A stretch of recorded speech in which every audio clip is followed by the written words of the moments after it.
Hello, my name is Eric Bubble, and I sometimes go by the name of Simon, and this is a thoughts video. A thoughts video on Arkham Horror, the card game, or the living card game, it's LCG.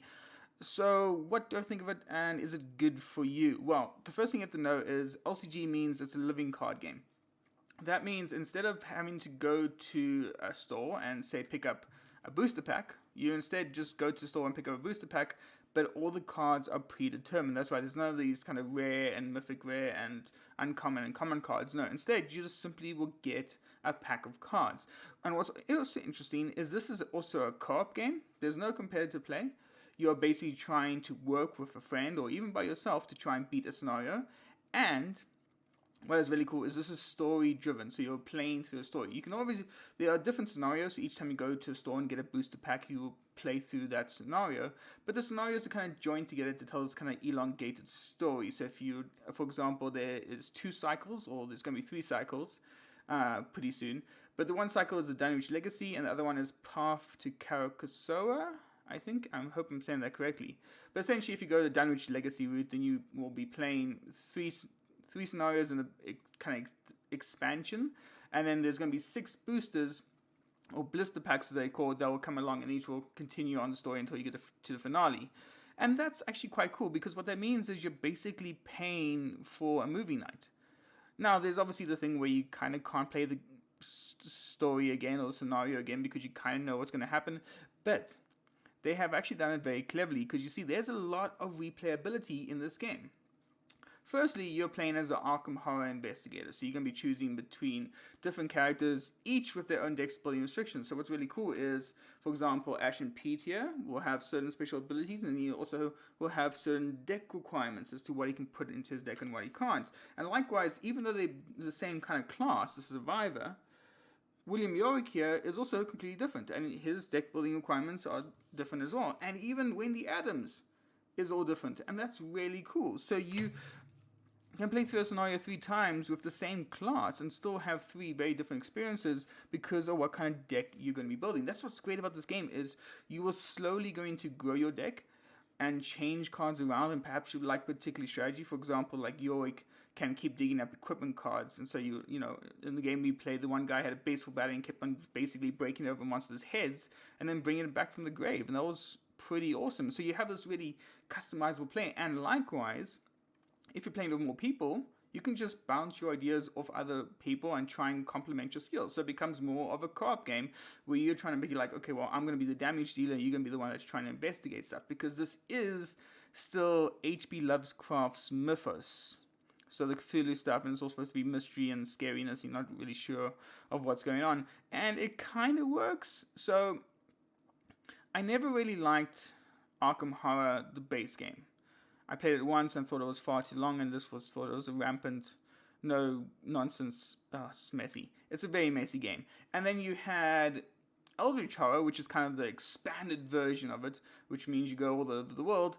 And the trouble with that is, well, it's not very good because, again, the story is a bit too messy. You know, one second you'll be trying to fight Amazons in the Pyrenees, and the next minute you're busy trying to chase a vampire in Dunwich, and then the moment after that you're going to be spawning in some ghouls in Tokyo.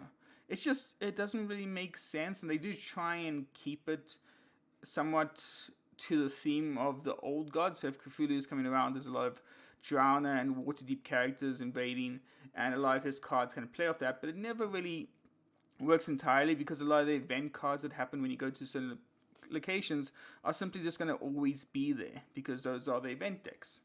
So what I like about the LCG is that it tells a coherent story, and it's not really dependent on what character you choose, though you could have some really cool moments. Because you see, some of the characters have some really cool abilities, and I'll speak about that in a second. But I like the fact that there is a story to this, and the story makes sense. And here's the thing, right? What's really nice is Fantasy Flight have even done these basically standalone ones. So this is the Curse of Rouge, or basically a werewolf. You go to essentially Arkansas and trying to track down the werewolf and have to try and solve the reason why there's a werewolf. Or, there's also the Carnival of Horrors. What's cool is these are the standalone scenarios you can play. So if you're trying to try a character for the first time, you just want to try and introduce your friends to the game, you can just play one of these. And again, this is just simply a movie ticket that you just have to pay for, and you can have a good 3 hours of solid entertainment in the evening, which is great value for money in my case. And again, you could probably play this in 10 years. And these are cool stories. Like the story of the Rouge was really busy tracking it down, and we had to find this weird cabin in the in the fog in the bayou. And my character, who was Wendy Adams at the time, she kind of got lost. When I mean kind of got lost, she basically exited out the cabin and instantly fell into the swamp and died. Of course, there was a couple of setups to that, but that was pretty much what happened, and it was funny. I love it. It's just like, it was a memorable experience, and that's why I think if a game can do that, especially an LCG or a card game that's trying to tell a story, if that can make it a memorable story, then that's incredible. And again, the game is actually quite simple to play. On your turn, you have 3 actions, which can be to play a card, draw resources to use on cards, or it could be to move to another location, or it could be to investigate another location. It's pretty simple. I will say now, though, there's a lot of layers to the game. When I mean this game is not easy, well, there's a learn to play book, which is fine, but it just gives you kind of how to play the first scenario. And then you have the rules reference guide, which is 30 pages long, which is not the best thing in the world, especially if you're trying to look up stuff. But I will be honest now, it does have a handy reference, so it's not too bad. But, it's going to probably take you about 2 plays before you fully have a lockdown on how the rules work. The term structures are simple enough, but a lot of times it's like, okay, well, what is this card actually trying to do? Because, it does tend to use a lot of jargon. Again, we go to Action Pete, that little lightning bolt symbol there. That is actually a fast action, which means you can just basically do it at any time. It doesn't count as one of your actions on your turn.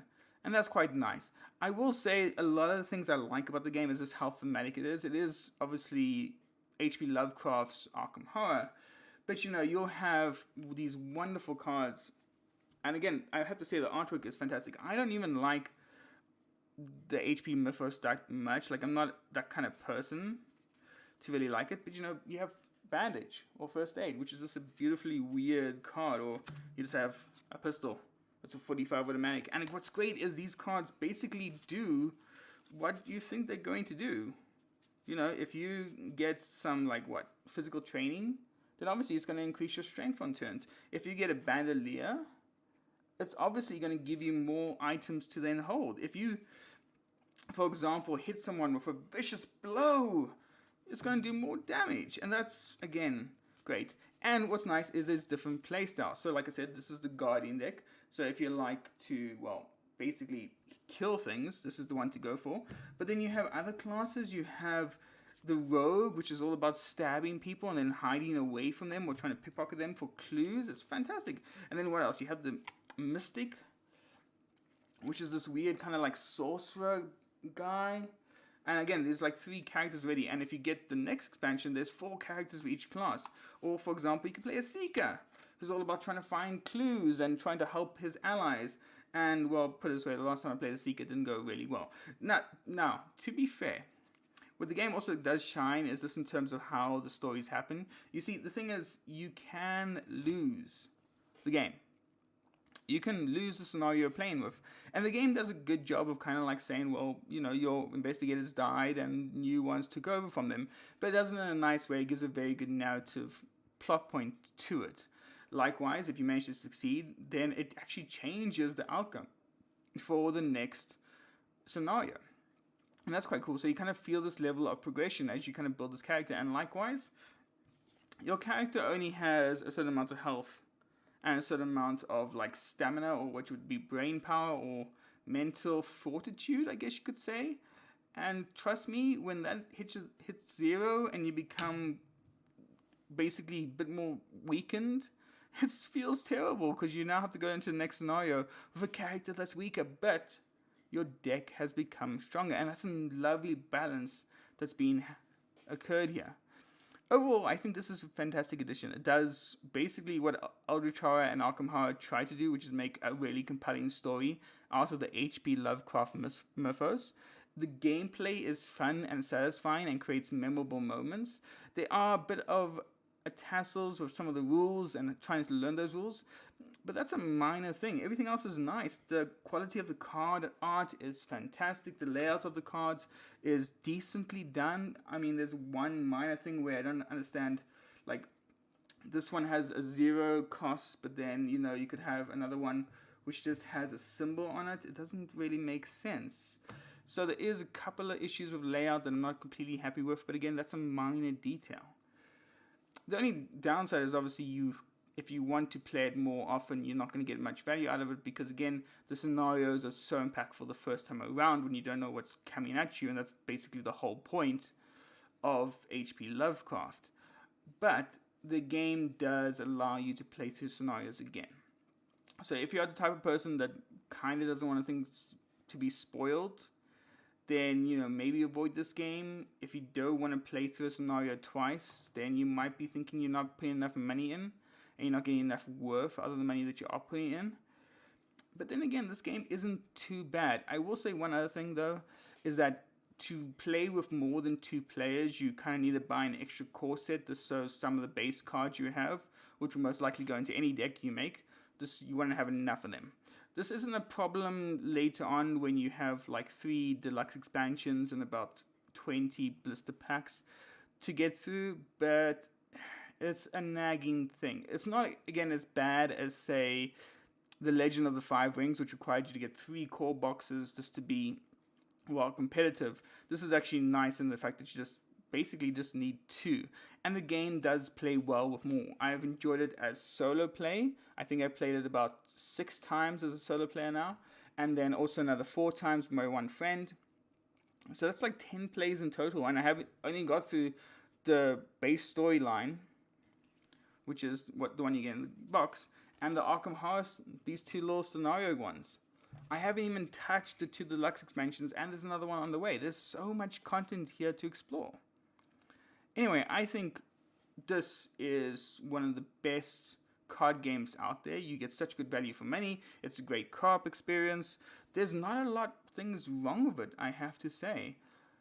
Really, if you like H.P. Lovecraft, or you just want a cooperative adventure in a kind of spooky setting, this is a really good choice to go for. If you're looking for, again, a competitive card game, you're probably better looking at, say, Ashes: Rise of the Phoenix Spawn.